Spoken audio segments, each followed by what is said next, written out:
कानगुडे, रयत समाचारमध्ये आपलं स्वागत करतो. मित्रांनो, आज आपल्या सोबत आहेत सेवानिवृत्त केंद्र प्रमुख श्रीमती कांता गणपत घावटे. या 31/7/2021 रोजी सेवानिवृत्त झालेल्या आहेत. जवळपास 3 वर्ष पूर्ण होत आलेले आहेत. अजूनही त्यांना सेवानिवृत्तीचे लाभ मिळत नाही आहेत, कारण त्यांच्या ज्या खात्याअंतर्गत चौकशी एका प्रकरणाची सुरू आहे, त्यात या कांता गणपत घावटे थेट आरोपी नाहीत. तरीही ती चौकशी सुरू असल्याचं कारण दाखवून त्यांना सेवानिवृत्तीचे लाभ देण्यात येत नाही आहेत. 3 वर्ष झाली. याविषयी शासनाचाच एक आदेश आहे.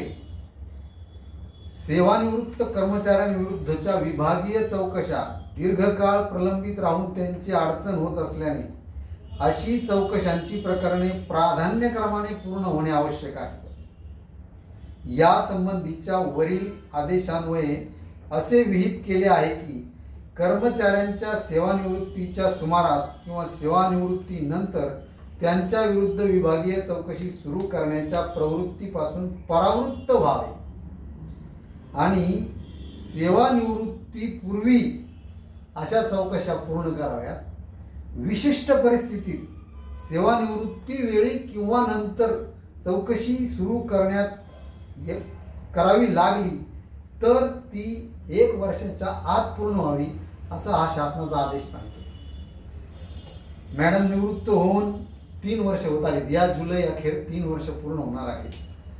1 वर्षाच्या आत चौकशी पूर्ण होणे बंधनकारक असतानाही त्यांना अजूनही सेवानिवृत्तीचे त्यांचे लाभ मिळत नाही आहेत आणि त्यासाठी त्यांनी येत्या 7 जून रोजी नाशिकच्या विभागीय आयुक्तांच्या समोर कार्यालयाच्या आवारात आमरण उपोषण आणि त्यानंतर आत्मदाह करण्याचा इशारा दिलेला आहे. मॅडम, का तुमच्यावर अशी वेळ आली हे सगळं आंदोलन करण्याची? नमस्ते सर, मी 31 जुलै 2021 रोजी सेवानिवृत्त झालेली आहे आणि ही विभागीय चौकशी नाशिक विभागीय आयुक्त नाशिक येथे सुरू आहे. परंतु याला 1.5-2 वर्षाचा कालावधी पूर्ण होऊनही अद्याप मला न्याय मिळालेला नाही.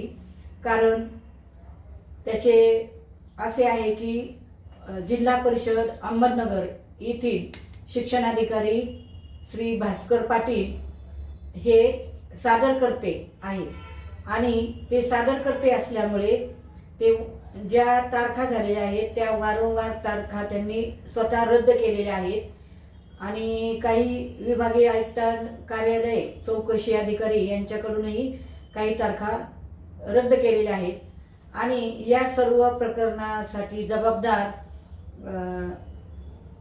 शिक्षणाधिकारी श्री भास्कर पाटील हेच जबाबदार आहेत आणि ही विभागीय चौकशीसाठी त्यांनी 12-13 जवळजवळ तारखा कॅन्सल केलेल्या आहेत आणि त्याच्यामुळे हा निकाल होऊ शकलेला नाही आणि निकाल न झाल्यामुळे मला जिल्हा परिषदेने अद्याप सेवानिवृत्तीनंतरचे माझे कोणतेही आर्थिक लाभ मला दिलेले नाहीत. माझ्या कुटुंबाची जबाबदारी माझ्यावरती आहे आणि मी एक घटस्फोटित महिला आहे. मी खूप आजारी असते. मला BP शुगरचा त्रास आहे आणि त्यासाठी मला सतत दवाखान्याचा खर्च येत असतो. तरी इतके दिवस होऊनही मला काही न्याय मिळालेला नाही. म्हणून मी शेवटी 7 जून 2024 रोजी आयुक्त कार्यालय नाशिक यांच्या आवारामध्ये आत्मदहन व आमरण उपोषण करणार आहे.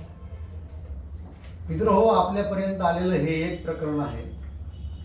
असे अनेक शिक्षक, सेवानिवृत्त झालेले सरकारी कर्मचारी यांच्या विभागीय चौकशा सुरू असतात किंवा नसतात, परंतु त्यांना वेळेत त्यांचे सेवानिवृत्तीनंतरचे लाभ मिळत नाहीत. आपल्या संपर्कात किंवा दर्शकांपैकी कोणी असे काही कर्मचारी असतील जे सेवानिवृत्त झालेले आहेत, त्यांनी आमच्याकडे संपर्क करावा. आपण विभागीय त्यांची जे काही अधिकारी आहेत त्यांच्याकडे पाठपुरावा करू आणि त्यांना न्याय मिळवून देण्याचा प्रयत्न करू. धन्यवाद.